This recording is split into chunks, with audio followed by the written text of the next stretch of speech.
Inclusive Innovations, the Future of Accessible Work. Friday, March 24, 2023. Powered by Envision and Lighthouse for the Blind and Visually Impaired San Francisco. Keynote by Mike May, Chief Evangelist Good Maps, Sendero Group founder and author. Well, thanks. It's nice to be here and to be, as I said, among this community of innovators and community folks. Thanks to the Lighthouse and to Envision for inviting me. I have to mention what I just put my mic on to is a San Francisco map tie. So just so you have that perspective. Many of you will know that I've been working on accessible navigation for a long time.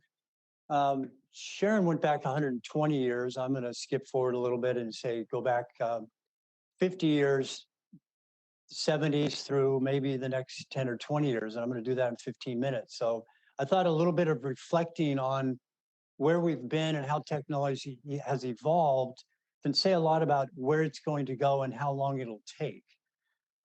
Alternative blindness tools and techniques really focus around two main areas: getting around, so transportation and so forth, mobility, and reading. And so we've really gone from a point where we're being read to by people. Remember that? Just readers. I had 11 readers in graduate school. That same thing today, I'd probably have one reader. The rest would be text to speech. We went to tapes, and then we had speech synthesis, and of course, Braille displays got going in the late 70s, 80s, and they're smaller and not exactly less expensive because we're still a small incidence market. Interestingly, we started out with people to those other technologies, and then we found ourselves back realizing, hey, we still need sighted people once in a while. They're helpful. Driving cars, and then on services like Ira and Be My Eyes. So what that really says is it's all about alternative tools and techniques. We need to have a whole toolbox going on. And so we have to know about the technology and know how it's going to evolve and which thing to pick, because the one thing, as Sharon says, is we're not exactly a rich group. Some blind people are, but by and large, a lot of people are unemployed. And certainly all of these kinds of tools, particularly if you're talking about Braille displays, are pretty darn expensive. Other things that have evolved kind of interestingly, and how long have they taken? You think about when we went from keys and knobs to touch screens and icons, and how that's changed our world. And I have to say, I was among the first who cursed touchscreens on the iPhone when they came out, and I was not an early adopter. But there was an avalanche that I just eventually had to go along with because touchscreen was just what was happening in the mainstream market. And fortunately, ways were found to deal with that touchscreen. But the same thing on appliances and other devices, having touchscreens has really been challenging for us.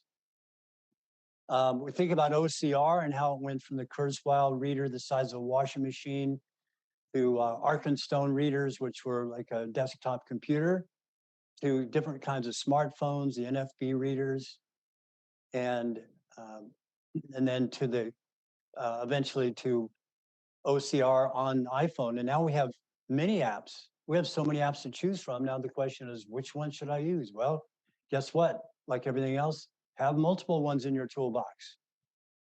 And in terms of other things that use both in work and play, we used to do our research and find out about things manually. You go into a library, you call somebody up, and now we went to Google and those kinds of queries. And now we have conversational chat GPT. I mean, this is just amazing that you don't have to just keep repeating yourself or typing a lot of stuff into a text box. You can carry on a conversation with an AI bot, and it makes it all much better. Where will that go? Of course, we've been talking about AI for a long time. I mean, AI is the first part of IRA. And how long has IRA been around, Troy? 7. 7 years. Okay, well, AI has been around for a long time and it's being used in a lot of different ways, not just for this sort of thing. But um, a couple other examples of things that have evolved and taken a long time to get traction. Bone conduction headphones. I'm a big fan of the aftershocks. And ever since we had information that was portable, I kept thinking, how can I get this information when I'm walking around or even be on a phone call and not have it cover my ears? Yeah, those of you who love AirPods, I'm not a fan of putting anything in my ears when I'm walking around. You get run over and it ruins your day. So I'd like to have my ears uncovered. And I had bone conduction headphones back in the early 2000s. They were expensive, they were heavy, they required a lot of power. So those aftershocks probably came out 10 years ago, 12 years ago. So it took a good 10, 15 years for that kind of technology. And that was a huge breakthrough because it's a tool for blind people with everything we use. I couldn't end without talking about getting around, because that's a key component that hasn't been addressed nearly as well as information access and reading. And that really has evolved from where it was strictly manual and we took buses to today where we have rideshare. I think that's one of the greatest innovations this century is having rideshare and the independence that it gives us. Is it a hassle?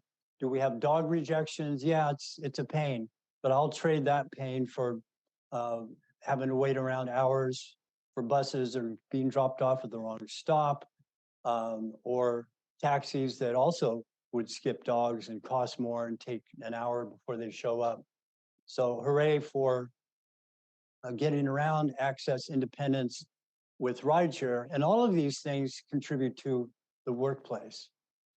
So you can't get to the job efficiently unless you know these tools and you use them. Well, when you get there, what do you do? What tools do you use? Well, you need all this kind of OCR stuff.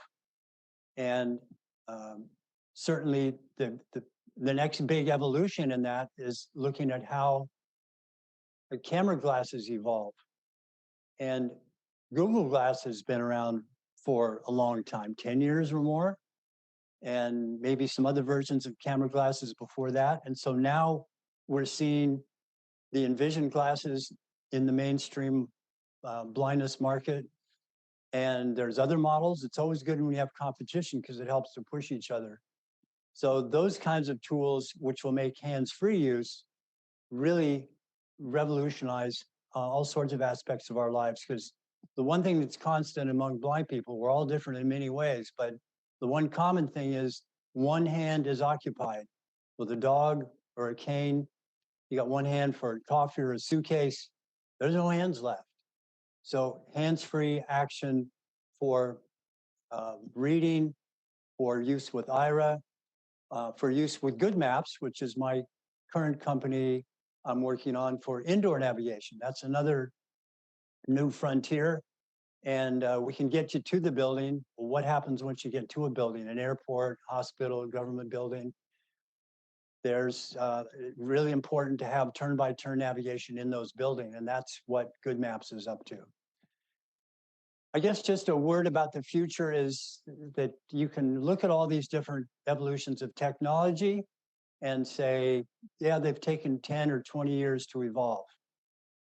Not unusual for something from research project to university to implementation to get to the point where it's actually functional.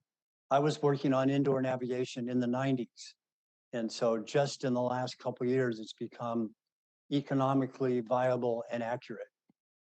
Lots of these other technologies, same thing. So 10 to 20 years. That doesn't mean you have to wait around until they're perfect. It's great to start using them. And if you know their strengths and weaknesses, then you can make the most of those strengths because you know how to fill in the weaknesses with alternative tools. So I think in the next 10 to 20 years, we're going to see, I mean, hands-free glasses are just going to be part of regular glasses, just built into our everyday life. It's just something you use. You don't have to tie up a hand holding a phone out. It'll just be something that that's part and parcel of what we're doing. So I'm looking forward to the evolution of that and other technologies, and I'm sure you'll hear more details about different ones by the companies that are represented here today. Thank you very much.